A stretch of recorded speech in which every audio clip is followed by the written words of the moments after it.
Hi everyone, welcome to Color Shift Art by Tammy.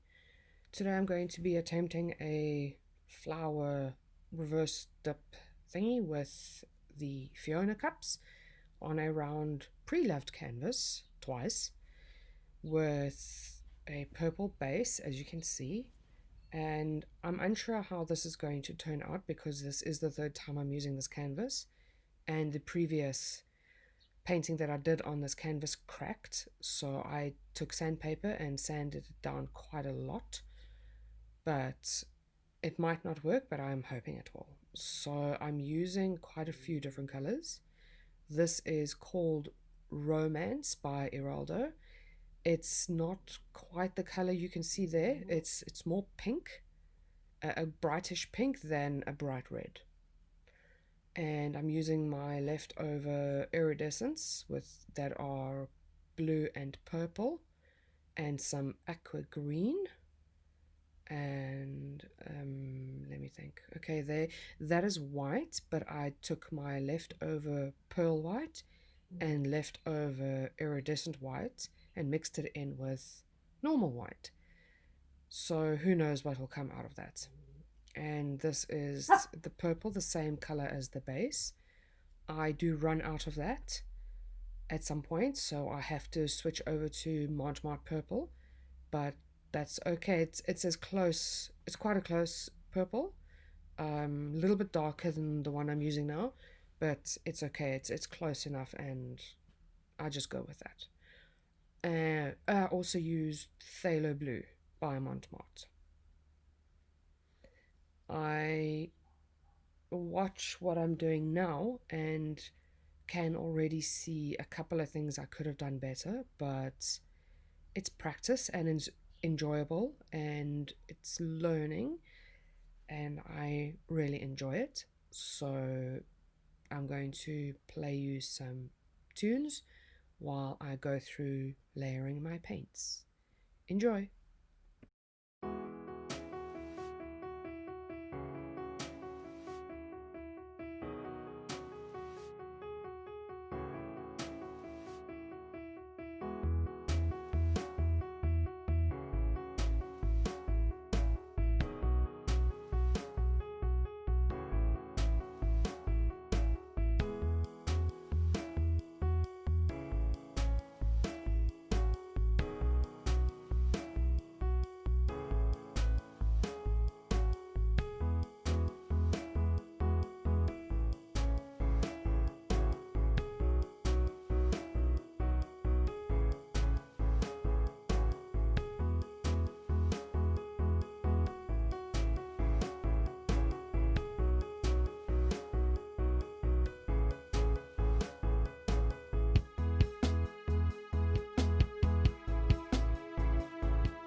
Okay, so I'm done with the first round and I'm going to turn my cup, and it's not as easy as Fiona makes it look. It to get it lined up properly, it's not as easy as Fiona and Erica make it look. But anyway, I move it. And I can see now that either my paints were too thin or my layers were too I didn't put enough paint down for each layer, because you can see there's too many layers. So the amount of colors I think is okay, but I should have made them a bit thicker. So I think that might be a problem, but like I said, whatever, it's a learning process.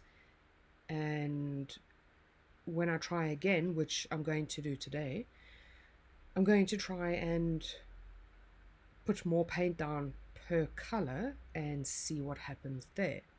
So now I'm doing the same thing. I'm layering my paints. I'm speeding it up so that it doesn't take forever.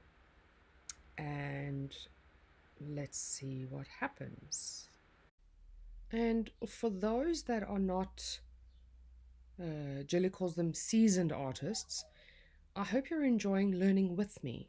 I am still relatively new at a lot of these things. I've been painting since January 2020, but only recording the past few months. And I hope that you're enjoying the learning process with me, and that what I'm doing and the mistakes I'm making is helping you to possibly do better.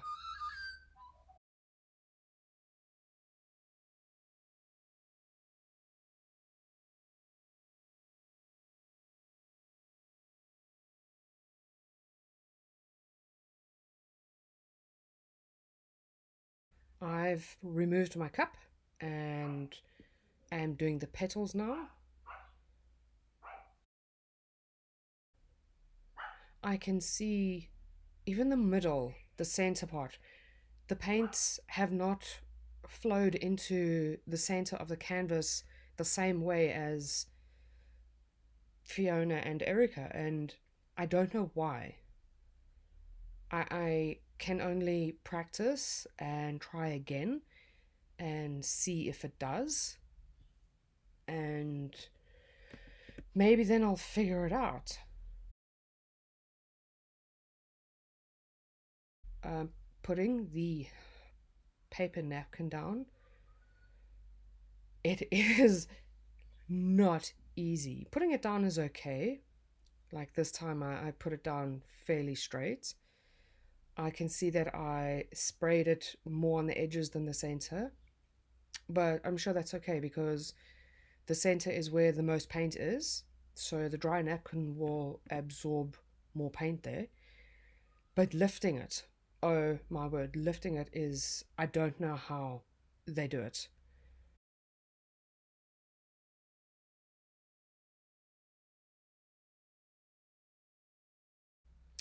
I'm going to try now, and I start off pretty well, but I think out of the whole process, and this is the part that makes or breaks your painting, lifting it is insanely difficult, especially when it's wet. If the napkin is wet, now you can see already the napkin is folding in on itself, and I don't know how I would pull in the other corners like Fiona does. So I just wing it.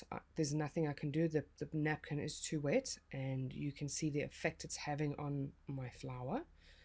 It is pulling the paint in all directions, and as I take it off, well, yes, it's pretty. I like it a lot. I like it more than I thought I would.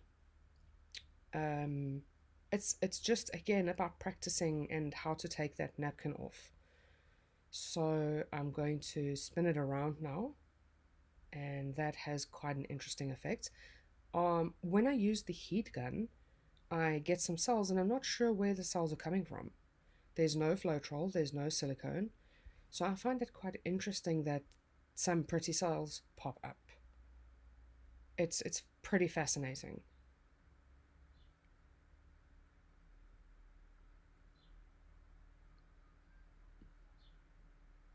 I'm just trying to now take out some of that paint in the center because there's so much paint in the middle there.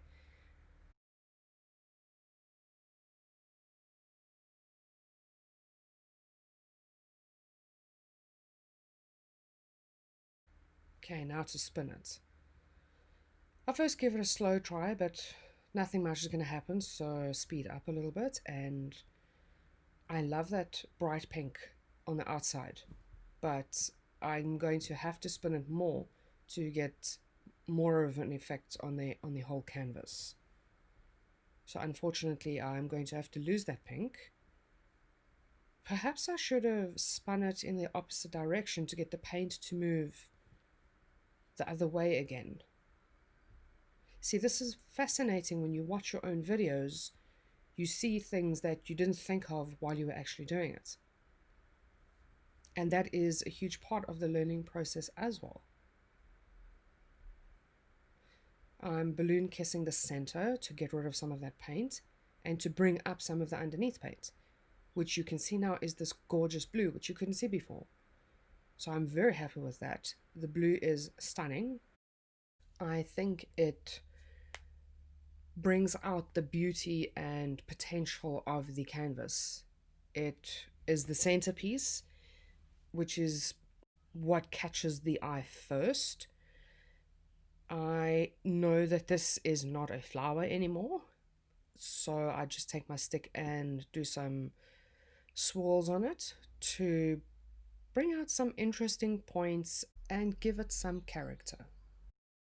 This may not have turned out to be the typical flower, but I still think it's beautiful. It's abstract, it is colorful and bright and unique, which is what we go for when we do these pours.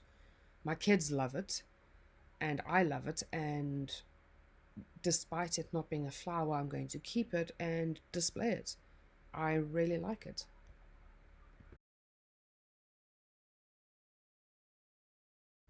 I give it a last quick little spin just to close up the areas that I used my stick so that the paints can close up together, and I give it some heat just to bring up any extra cells that may come up, and extra cells do come up. It's fascinating how cells just come up out of nowhere. I wish I knew why they were coming up. That is the end of my video. Thank you so much for watching. I hope you enjoyed it as much as I did, and I hope you stick around and watch my channel to see the improvements as I go along and grow with me. I'd love that. Please let me know what you think. Watch the close-up pictures, they're gorgeous, and I will see you again soon. Thanks. Bye.